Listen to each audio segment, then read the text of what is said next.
Hello friends, कैसे हैं आप सभी लोग। आशा करता हूं आप सब लोग स्वस्थ होंगे, मस्त होंगे, व्यस्त होंगे। फ्रेंड्स, सबसे पहले तो आप हमारा बिजनेस सॉल्यूशन चैनल सब्सक्राइब कर लीजिए और बेल आइकन को प्रेस कर दीजिए, जिससे कि मैं कोई भी वीडियो लाऊंगा आपको उसका नोटिफिकेशन मिल जाएगा और आप उसे ईजिली देख पाएंगे। फ्रेंड, जो आज मैं टॉपिक लेकर आया हूँ आपके सामने, ये जो मैंने एक अपने YouTube चैनल पर वीडियो डाली हुई है, foreclosure charges, pre payment charges on business loan, उसी का एक्सटेंशन है। क्योंकि उस वीडियो के बाद मेरे पास इतनी क्वेरीज आई पैन इंडिया कि मैंने सोचा कि इस वीडियो के माध्यम से उन क्वेरीज को सोल्व कर देता हूँ। फ्रेंड, मेरे पास जो क्वेरी आती हैं वो लोग ये कहते हैं कि हम तो MSME में फॉल करते हैं, हमारे पर फोरक्लोजर चार्जेज एप्लीकेबल नहीं होने चाहिए। फ्रेंड्स, मैं उन्हें रिप्लाई करता हूँ कि ऐसा नहीं है। फोरक्लोजर चार्जेज कि अब MSME में आते हैं कि आप पर एप्लीकेबल नहीं होंगे, उसका सर्टेन क्राइटेरिया है जिसका पता होना आपको बहुत ही आवश्यक है। तो इस वीडियो के माध्यम से मैं आज वही चर्चा आपके समक्ष ला रहा हूँ। फ्रेंड्स, एक चीज़ और नोट कीजिएगा कि हम लोग पर्सनल लोन और होम लोन इनको डील नहीं करते हैं, जिससे कि मेरे पास क्वेरी आती है कि हमारे पास फोरक्लोजर चार्जेज हैं, तो आई एम रियली सॉरी, हम उन्हें डील नहीं करते हैं। हम केवल business loan like working capital limit, cash credit limit etcetera deal करते हैं। चलिए फ्रेंड्स, स्टार्ट करते हैं आज का टॉपिक MSME। फ्रेंड्स, जो आप लोग सभी जानते हैं कि गवर्नमेंट ऑफ इंडिया MSME पर आज कितना फोकस दे रही है। फ्रेंड्स, सबसे पहले हम MSME का मतलब समझ लेते हैं। MSME की फुल फॉर्म होती है माइक्रो स्मॉल मीडियम एंटरप्राइजेस। ये क्या होती हैं फ्रेंड्स? 3 तरह की कैटेगरी गवर्नमेंट ऑफ इंडिया ने डिफाइन की हैं, micro, small and medium. Micro enterprises क्या होती है फ्रेंड्स? अगर आपका कोई बिजनेस चल रहा है और उसमें इन्वेस्टमेंट प्लांट एंड मशीनरी में 1 करोड़ से ज़्यादा नहीं है, प्लस उस बिज़नेस की टर्नओवर 5 करोड़ से ज़्यादा नहीं है, तो आपकी एंटिटी माइक्रो एंटरप्राइज के नाम से क्लासिफाई होगी। दूसरा फ्रेंड, स्मॉल एंटरप्राइजेज। अगर फ्रेंड्स आपकी इन्वेस्टमेंट प्लांट एंड मशीनरी में 10 करोड़ से ज़्यादा नहीं है और आपकी सालाना टर्नओवर 50 करोड़ से ज़्यादा नहीं है, तो आप ऐसे स्मॉल एंटरप्राइज में क्लासिफाई होंगे। Third and last, medium enterprise.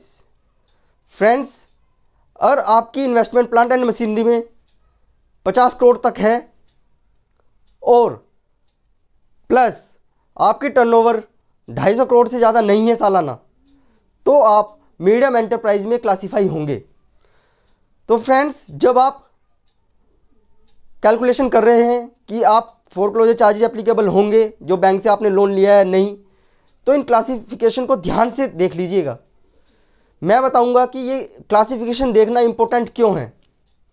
Friends, जब हम कहते हैं, हम अपने बैंक को अप्रोच करते हैं, जब हम टेक ओवर कराते हैं अपनी लिमिट कहीं, तो बैंक कहता है कि मैं फोरक्लोजर चार्जेज लूँगा। आपने सैंक्शन लेटर पर साइन किए हुए थे, आपने मास्टर फैसिलिटी एग्रीमेंट पर साइन किए हुए थे।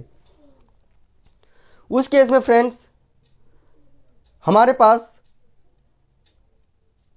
MSME के सहारा ही बच जाता है, अदरवाइज हमें फोरक्लोजर चार्जेस देने ही होंगे, जो कि लैक्स ऑफ रुपीज़ हो सकते हैं और आपका बिजनेस हैम्पर हो सकता है। फ्रेंड्स, सबसे पहले तो आप अपने बिजनेस को देखिए और क्लासिफाई कीजिए कि किस कैटेगरी में आपका बिजनेस फॉल होता है, माइक्रो, स्मॉल, मीडियम में होता है। सपोज कीजिए आपका बिजनेस माइक्रो में फॉल होता है, तो फ्रेंड्स बिलीव मी, आप पर फोरक्लोजर चार्जेज एप्लीकेबल नहीं होंगे। सेकेंडली, अगर आपका बिजनेस स्मॉल कैटेगरी में क्लासिफाई होता है तो भी आप पर फोरक्लोजर चार्जेज एप्लीकेबल नहीं होंगे। थर्ड एंड मोस्ट इम्पोर्टेंट, अगर आपका बिजनेस मीडियम एंटरप्राइज में कवर होता है फ्रेंड्स, उस केस में आप पर फोरक्लोजर चार्जेज एप्लीकेबल हो जाएंगे। फ्रेंड्स, यहीं पर कैच है कि सब लोगों को लगता है हम तो एमएसएमई में फोल्ड करते हैं तो हमारे पर फोरक्लोजर चार्जेज एप्लीकेबल नहीं होंगे, डिस्पाइट ऑफ दिस फैक्ट कि हमने फोरक्लोजर चार्जेज सैंक्शन लेटर में एक्सेप्ट किए हुए हैं। फ्रेंड्स, ये आप लोगों की गलत फहमी है कि अगर आप मीडियम एंटरप्राइज में क्लासीफाई होते हैं तो आप पर फोरक्लोजर चार्जेज एप्लीकेबल नहीं होंगे। वो मैं आपको बताता हूं क्यों। फ्रेंड्स, आप ये जो बोलते हैं कि मैं एमएसएमई में क्लासीफाई होता हूं तो मेरे पर फोरक्लोजर चार्जेज एप्लीकेबल नहीं होते हैं, ये क्यों नहीं होते हैं, ये कहां पर लिखा हुआ है? फ्रेंड्स, आरबीआई की एक संस्था है बीसीएसबीआई,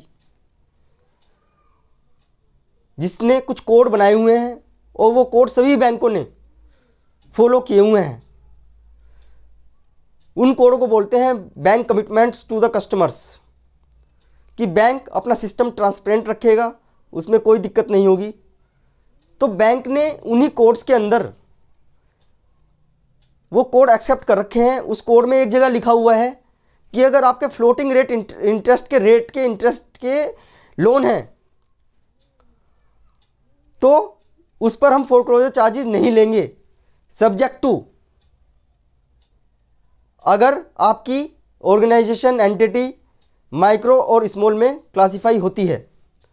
और मैं आपको बता दूं फ्रेंड्स, जो बीसीएसबीआई कोड हैं वो केवल माइक्रो और स्मॉल एंटिटीज़ पर एप्लीकेबल होते हैं, मीडियम एंटरप्राइज पर नहीं होते। उनका नाम ही bank commitment to micro and small enterprises है। तो फ्रेंड्स, इस गलत फहमी में मत रहना कि आप एमएसएमई में क्लासीफाई होते हैं तो आप पर फोरक्लोजर चार्जेज एप्लीकेबल नहीं होंगे। आप पर इस सिचुएशन में अगर आप मीडियम एंटरप्राइज में कवर्ड होते हैं तो फोरक्लोजर चार्जेज आपको लगेंगे, आप उससे नहीं बच सकते। फ्रेंड्स, मैंने अपनी पुरानी वीडियो में भी बताया हुआ है, अगर आपको फोरक्लोजर चार्जेस से बचना है तो जब आप लोन ले रहे हैं तो प्लीज़ जो बंच आपके सामने आता है डॉक्यूमेंट्स का, उसे केयरफुल्ली पढ़िए। उसमें 1 दिन लगाइए, 2 दिन लगाइए, अपने कंसल्टेंट को दीजिए पढ़ने के लिए, अपने सीए को दे दीजिए पढ़ने के लिए, लेकिन बिना पढ़े साइन मत कीजिए। आप उस टाइम पर बैंक से नेगोशिएट कर सकते थे, आप बैंक से वो क्लोज हटवा सकते थे। क्योंकि फ्रेंड्स, आप सपोज कीजिए अगर आपकी 100 करोड़ की लिमिट चल रही है और उस पर 2% फोरक्लोजर चार्जेज आपने साइन किए हुए हैं तो आप समझ सकते हैं कितनी ह्यूज पेनल्टी आपके ऊपर लगेगी। वो ह्यूज पेनल्टी आपके बिजनेस को हैम्पर कर सकती है, अननेसेसरी आपको पेन दे सकती है। फ्रेंड्स, इस वीडियो को देखने के बाद मुझे लगता है कि आपके सब डाउट एमएसएमई को लेकर क्लियर हो गए होंगे।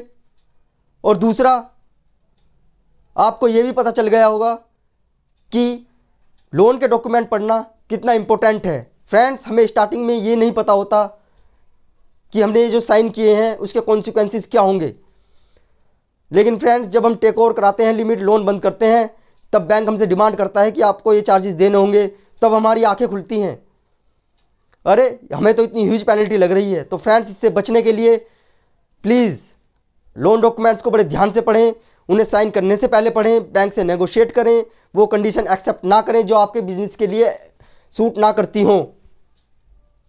इसी के साथ मैं सौरभ मित्तल आपसे विदा लेता हूं। Thank you.